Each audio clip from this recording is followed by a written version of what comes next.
Hello everyone, কেমন আছো তোমরা সবাই? আর আমি তো ভীষণই ভালো আছি। আর আমি বলেছিলাম যে আমি আমার বর্মশাইয়ের জন্য কিছু গিফট কিনতে চাই, আর সেই নিয়েই আজকের ভিডিওটা। আর আমি পূজা দাস চলে এলাম আবারও একটা মিনি ব্লগ তোমাদের সঙ্গে শেয়ার করার জন্য। প্রত্যেকটা মুহূর্ত বা আমার মানে যে কোনো জিনিস তোমাদের সাথে কম বেশি শেয়ার করি। সো এটাও কেন শেয়ার করব না বলো, এরকম একটা ভালো সুন্দর মুহূর্তে। সো আমি চলে এসেছিলাম আমার ছেলেকে নিয়ে বাজারে। আর আমি যেই দোকানটায় যাব সেই দোকানটায় যেতে গেলে আমাদের স্টেশন পার করতে হয়, তারপরে কিন্তু দোকানটা পড়ে।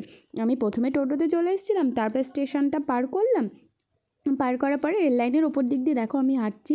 আর এই রেল লাইনে এখান দিয়ে উঠতে বড্ড সমস্যা। পিকু তো জিন্স পরা ছিল, এর জন্য ওর উঠতে প্রচণ্ড মানে প্রবলেম হচ্ছিল।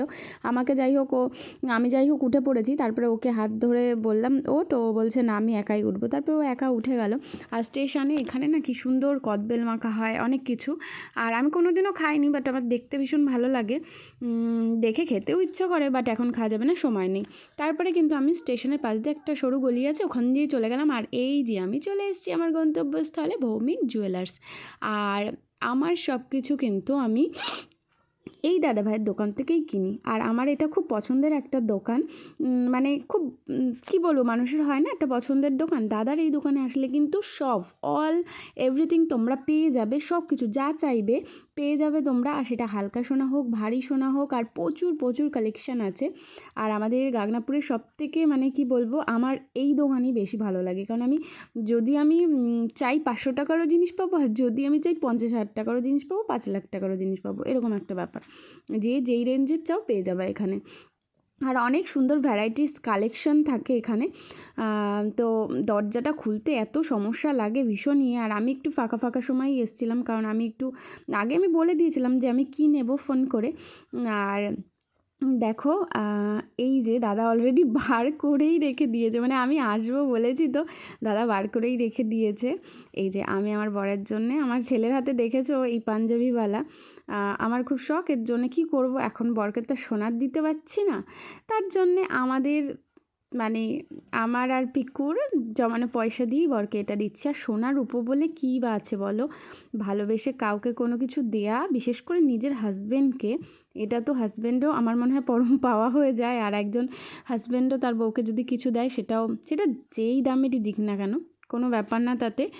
মোট কথা কোনো অকেশন পারপাস মনে রেখে কোনো কিছু নেওয়ার জন্য বললে আমার মনে হয় এতেই আমার বেশি খুশি লাগে, যে সে আমাকে এই পারপাস আমাকে এই গিফটটা দিচ্ছে। এটা আমার কাছে অনেক মানে খুব লাকি নিজেকে বলে মনে হয়। আর দেখো এই যে এই দোকানের দাদাভাই, এটা মানে দোকানের মালিক ইনি। আর ভীষণ ভালো ব্যবহার, প্রচণ্ড ভালো ব্যবহার ওনার। আর এই যে দাদাভাই বার করেই রেখে দিয়েছে, এই 3 পিসই ছিল, 3 পিসই মনে হয় এটার। তো বড় বলল বড়টা নাও, কারণ আমার বরকে তো ভালোভাবেই চেনে, বন্ধু হয়। আর দেখো সব মিলিয়ে আর কি দাদাই আইডিয়া করে দিল। একজন ছেলে মানুষটাই ভালো বুঝবে যে কোনটা হবে না হবে। আর আমি তো মাপটা বুঝতে পারছিলাম না, আমি বলছিলাম দাদা এটা হবে কি হবে না, এই নিয়েই ডিসকাস হচ্ছিলো। তারপরে পিকুর বেশি পছন্দ, পিকু বলছে মা দেখি। ও তো খুব খুশি। আর কিছু কিনতে গেলে ভাবো, বরের জন্য যদি ভাবি কিছু কিনবো, তখন সত্যি কি মজা লাগে না, কি খুশি লাগে, হোক বা সেটা কম বেশি, সেটা ম্যাটার করে না। সো আমি কিন্তু আমার কথা শুনে বুঝতে পারছো আমি ভীষণই খুশি। আমার বরের জন্য এই গিফটটা আমি নিচ্ছি। তারপরে তো গাইজ আমি আমার বরের জন্য নিয়েছি, আমার বর আবার আমাকে কিছু দেবে না। আমার বর তো ফোন করে দাদাকে বলে দিয়েছে যে আমি দোকানে গেলে আমাকে যেন বেশি না, অল্প রেঞ্জের মধ্যে কিছু যেন একটা দিয়ে দেয়। সো অল্প রেঞ্জ মানে সোনার যা দাম বন্ধুরা, মানে 74,000 কত টাকা করে ছিল, মানে কি নেব আমি বুঝে উঠতে পারছিলাম না। ঠিক আছে, এর উপর পায়ের তোরা আছে, ওটা যদি না থাকতো তাও পায়ের তোরা আমি নিয়ে নিতাম। এবার সবই টুকটাক আছে। তারপরেও কানের কালেকশন তো মানুষের যত থাকে ততই লাগে, এরকম একটা ব্যাপার। তারপরে দেখো আমি এই ব্রেসলেটগুলো দেখছিলাম বরের জন্যে, কিন্তু আমার বর এই ব্রেসলেট পরবে না, তাই আমি বালাই নিয়েছি। আমার বালাই পছন্দ, বালাই নিয়েছি আমি, কিন্তু তবুও আমি দেখছিলাম। তবে ব্রেসলেট কার ভালো লাগে অবশ্যই বলবে। এই ব্রেসলেটগুলো ভালো লাগে না যে তা না, সুন্দর লাগে। আমার বরের পছন্দ না, আমার ভালো লাগে, আমার সবই ভালো লাগে। এবার বারবারই আমি বালাটাই আর কি দেখছিলাম, আমার খুব আনন্দ লাগছিলো।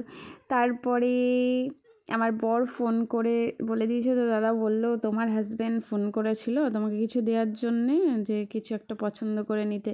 তারপরে আমি কী নেবো, আর এইদিকে আমার পিকো হাতে নিয়ে নাড়াচাড়া করছে। তারপরে দাদা কিছু কম রেঞ্জের মধ্যে কানের দেখাচ্ছিল, এই টুকু কানের গাইস, তাই কত দাম, খুব দুঃখ লাগে। এইদিকে বর বলেছে নিতে, ভাবো যদি না নিই তাহলে এটা মিস হয়ে যাবে। তো এই মিসটা মেয়েরা কখনোই করবে না, বুঝলে। মেয়েরা সবসময় বর যখন বলেছে নিতে তখন তো নিতে হবে। যাই হোক, তো দেখো আমি ভাবছি কোনটা নেব। আমার না এখানে সেরকম একটা পছন্দ হয়নি কোনো কিছুই। আগে যা দিয়েছে তাও অনেক ভালো জিনিস দিয়েছে, কিন্তু এবারটা মানে বললো কম রেঞ্জের মধ্যেই একটা কিছু নিয়ে নাও, তা আমার তাতে কোনো আপত্তি, আমি তাতেই খুশি। আমার আর দরকার নেই বাবা, এই যে বলেছে এটাই আমার কাছে অনেক বেশি। তারপরে দেখো অনেক কষ্ট করে খোঁজার পর এই যে এই দুটো কানের পছন্দ করেছি। এই পাশেরটাও ভালো লাগছিলো আর ওই পাশেরটাও ভালো লাগছিলো। তারপরে আমি একটু ডানটিটা আর কি শক্ত দেখে নেব ভেবেছি, যে ডানটিটা যেন শক্ত হয়, এর জন্য, নইলে পরে না শান্তি পাচ্ছে না। আর আমার একটা অভ্যাস কী বলো তো, আমি কোনো কানের যদি কানে পরি না, আমার আর খুলতে ইচ্ছে করে না, মানে আমি ওটা পরেই থাকবো এরকম। তারপরে ফাইনালি গিয়ে একটা দুটোর মধ্যে কোনটা যে পছন্দ করুন কিছু বুঝে উঠতে পারছি না। তো পিকুকে বললাম, পিকু তুই বল বাবা কোনটা ভালো লাগছে। পিকু আবার এইদিকে বললো, মা এইদিকে দেখি। তো আমি আবারও একটু ট্রাই করছিলাম, দেখি কোনটা ভালো লাগে। তারপর ভাবলাম থাক, ওই ছোটোর মধ্যে একটা নিয়ে নিই। তারপরে গিয়ে দেখো এমনি সুন্দর কানেরগুলো, তার ছোটো কানেরই বেশি ভালো। তারপরে দেখো এই কানেরটা চুজ করলাম। তারপর ফাইনালি আমি ওই কানেরটাই নিলাম। নেওয়ার পরে আমি দোকান থেকে বেরিয়ে গেলাম, পিকু জুতোটা পরে নিচ্ছিল। আর আমি তো খুব খুশি, পরের জন্য নিতে গিয়ে ডাবল ধামাকা হয়ে গেল, নিজের জন্যও পেয়ে গেলাম। যাই হোক, দুজনের গিফট কেমন হয়েছে।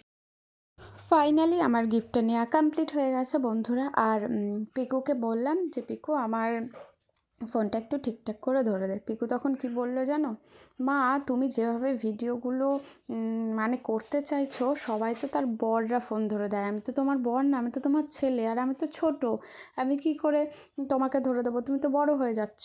এমন পাকা কথা বলে, কি বলবো বলো ওকে। আর তোমরা অবশ্যই ভিডিওটা দেখতে থাকো। একটুখানি রাস্তা হেঁটে তারপরে কিন্তু আমরা টোটো পেয়ে গেছিলাম। আর ভিডিওটা আজকে এই অবধি ছিল, দেখা হচ্ছে আবারও নতুন কোনো ব্লগে। টাটা।